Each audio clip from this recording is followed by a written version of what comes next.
வணக்கம். வேல்முருகன் கிச்சனில் இன்றைக்கி நாம் முள்ளங்கி முருங்கைக்காய் போட்டு சாம்பார் செய்ய போகிறோம். அதுக்கு தேவையான பொருள் 200 கிராம் முள்ளங்கி, 2 பெரிய முள்ளங்கி, 2 முருங்கைக்காவை கட் பண்ணி வச்சுருக்கோம், ஒரு 15 சாம்பார் வெங்காயம், ஒரு தக்காளி பழம், 2 பச்சை மிளகாய். சாம்பாருக்கு லாஸ்ட் நம்ம மேலே போடுறதுக்கு கொத்தமல்லி இலை, தாளிப்புக்கு ஒரு 3 வெங்காயத்தை குட்டியாக கட் பண்ணி வச்சுருக்கேன், லாஸ்ட்டாக நம்ம தாளிப்பு கொடுக்குறதுக்கு. ஒரு காஞ்ச மிளகாவை பிச்சு வச்சுருக்கான், கொஞ்சம் கருவேப்பிலை, பூண்டு ஒரு பல்லு எடுத்து நசுக்கி வச்சுருக்கான். இது 2 டம்ளர் தண்ணி, அதில் நெல்லிக்காய் அளவு புளியை கரைச்சி எடுத்து வச்சுருக்கான்.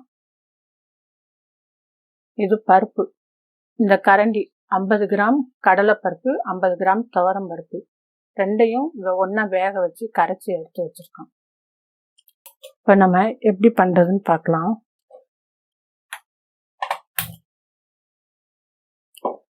கடாயை மீடியமாக வச்சுட்டு ஃபஸ்ட்டு முள்ளங்கியை வதக்கி எடுத்துடலாம். எப்பயுமே முள்ளங்கி சாம்பார் செய்யும்போது அப்படியே பச்சையாக போட்டு செஞ்சோன்னா செஞ்சு முடித்து மூடி வச்ச திரும்ப நம்ம சாப்பிட்றக்கா எடுக்கும்போது ஒரு மாதிரி சாப்பிடவே முடியாது, அந்தளவு ஒரு மாதிரி ஸ்மெல்லு வரும். இது நம்ம வதக்கி செய்யும்போது அந்த வாசனை வராது. கொஞ்சம் லைட்டாக கலர் மாறுற வரைக்கும் வதக்கிடலாம். சில பேர் சொல்லுவாங்க முள்ளங்கி சாப்பிட்டா சளி பிடிக்கும், அதனால் நீர் கோர்க்கும், அதனால் முள்ளங்கியே சாப்பிட மாட்டேன்னு சொல்லுவாங்க. அது மாதிரி பண்ணாதீங்க. கிட்னிக்கு அவ்வளோ நல்லது இந்த முள்ளங்கி. அடிக்கடி நீங்கள் முள்ளங்கி சாம்பார், இந்த மாதிரி வெயில் பயங்கரமாக வெயில் அடிக்குது, இந்த நேரத்தில் கிட்னியும் ஹார்ட்டையும் ரொம்ப பத்திரமா பார்த்துக்கணும். முள்ளங்கியை வதக்கும் போது இந்த மாதிரி லைட்டாக கலர் மாறினா போதும், கொஞ்சமாக வதக்குனா போதும். நம்ம அந்த வாசனை கொஞ்சம் நமக்கு பச்சை வாசனை லைட்டாக போகிற வரைக்கும் கொஞ்சம் வதக்கி விட்டுருணும். நான் வதக்கும் போதே ஒரு மாதிரி ஸ்மெல்லு வரும் பாருங்கள், அந்த ஸ்மெல்லு நம்ம சாம்பார் செய்யும்போது பயங்கரமாக ஒரு மாதிரி நாட்டம் இருக்கும். அதனால தான் நம்ம வதக்கி செய்யணும். முள்ளங்கியை இந்த வெயில் நேரத்தில் வாரத்தில் ஒரு நாள் 2 நாள் கூட்டு இல்லைன்னா சாம்பார் செஞ்சு சாப்பிடுங்க.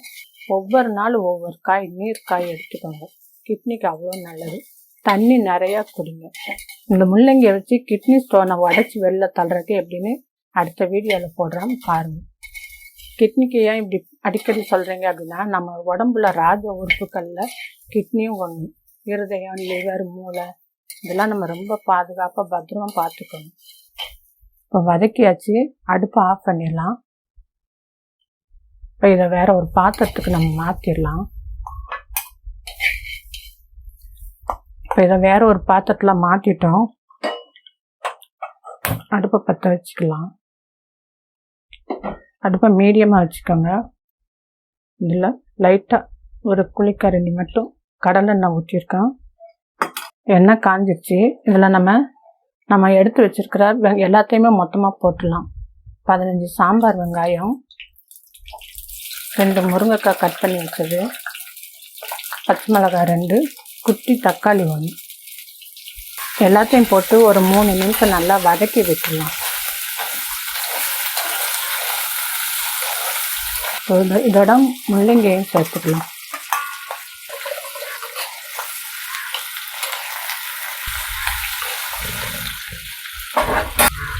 இப்போ இந்த காய்க்கு தேவையான கொஞ்சம் உப்பு சேர்த்துக்கலாம். சும்மா ஒரு 1/2 ஸ்பூன் உப்பு போட்டிருக்கேன்.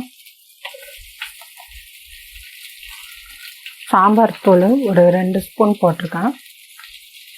நம்ம லாஸ்ட்டு உப்பு காரம் பார்த்துட்டு தேவைன்னா சேர்த்துக்கலாம்.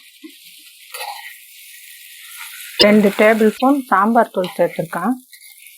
இதில் நம்ம ஒரு 1/4 ஸ்பூன் மஞ்சள் சேர்த்துக்கலாம். கொஞ்சமாக பெருங்காயத்தூள் சேர்த்துக்கலாம், 1/4 ஸ்பூன்.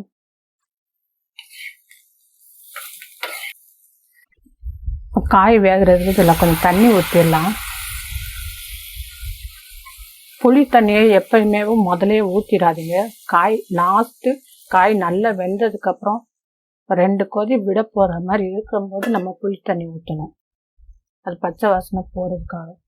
ஏன்னா முதலே ஊற்றிட்டோம்னா காய் வேகாது. கொஞ்சம் காய் வேகட்டும், அப்புறமா நம்ம பருப்பை இதில் கலந்துடலாம்.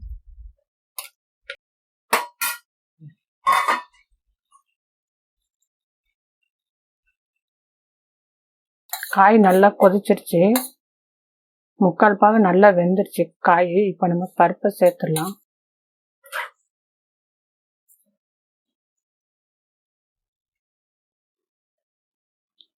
காய் நல்லா வெந்துருச்சு. நம்ம புளி கரைச்சி வச்சுக்கிற இதில் நம்ம ஊற்றிடலாம்.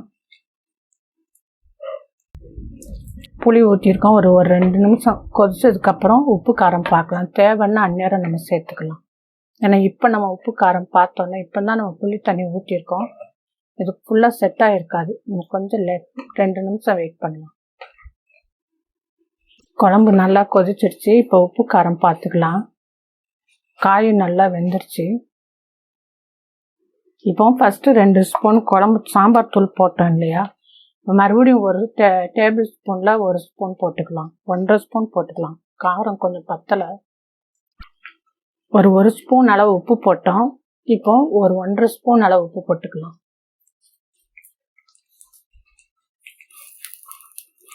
குழம்பு தூள் போட்ட உடனே நல்லா கிளறி விட்டுருங்க. இல்லைன்னா அங்கங்கே குழம்பு தூள் மட்டும் அப்படியே கட்டி கட்டியாக நிற்க ஆரம்பிச்சிடும். சாம்பார் இந்த அளவு தண்ணியாக இருக்கணும். உங்களுக்கு இது கொஞ்சம் திக்காக இருக்கிற மாதிரி இருந்ததுன்னா இந்த நேரத்தில் கொஞ்சம் தண்ணி விட்டு கொதிக்க விட்டுக்கோங்க. இது கரெக்டாக இருக்குது. ரொம்ப நீங்கள் திக்காக இப்படி எடுக்கிறப்ப வந்ததுன்னா அதை அப்படியே விட்டுட்டிங்கன்னா நம்ம சாப்பிட போகும்போது எடுக்கும்போது ஒரு மாதிரி சாம்பாராக இல்லாமல் கூட்டு மாதிரி ஆயிடும். அதனால் இந்நேரம் உங்களுக்கு தேவைன்னா கொஞ்சம் தண்ணி சேர்த்துக்கோங்க. இப்போ சாம்பார் ரெடி ஆயிடுச்சு. இப்போ இதை வேறு மாற்றிட்டு நம்ம தாளிப்பு கொடுத்துடலாம். கொஞ்சமாக கொத்தமல்லி எல்லாம் போட்டுடலாம். மண் சட்டியில் நம்ம செஞ்சதுனால இறக்கி வச்சதுக்கப்புறமா ஒரு 2 நிமிஷம் கொதிச்சுக்கிட்டே இருக்கும். நம்ம அதுக்கேற்ற மாதிரி நம்ம பாத்திரத்தை இறக்கி விட்டுறணும். இப்போ இதுக்கு தாளிப்புக்கு ஒரு குழிக்கரண்டி எண்ணெய் விட்டுடலாம். எண்ணெய் காயட்டும். எண்ணெய் காஞ்சிச்சு. கடுகு 1 ஸ்பூன் போட்டுக்கலாம். கடுகு நல்லா பொரிஞ்சு வந்ததுக்கப்புறம் நம்ம உளுந்து போட்டுக்கலாம். கடுகு நல்லா பொரிஞ்சு மேலே வருது பாருங்கள். இப்போ நம்ம 1 ஸ்பூன் உளுத்தம்பருப்பு சேர்த்துக்கலாம்.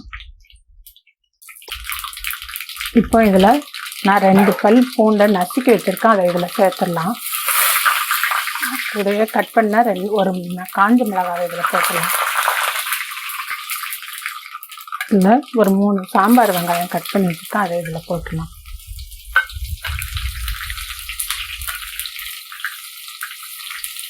தாளிக்கும் போது நல்லா அடுப்பை சிம்மில் வச்சுருங்க. சாம்பார் வெங்காயம் நல்லா ப்ரௌன் கலராக மாறணும். இப்போனா அது நல்ல வாசனை வரும்போது தான் நம்ம தாளிச்சே ஊற்றணும். சாம்பார் வெங்காயம் நல்லா கலர் மாறிடுச்சு. அடுப்பு ஆஃப் பண்ணிடலாம். இப்போ இதில் சும்மா ஒரு 1/4 ஸ்பூன் மட்டும் பெருங்காயம் போட்டிருக்கேன். இல்லை கருவேப்பிலை போட்டுக்கலாம். இப்போ நம்ம இதில் தாளித்து கொட்டிடலாம்.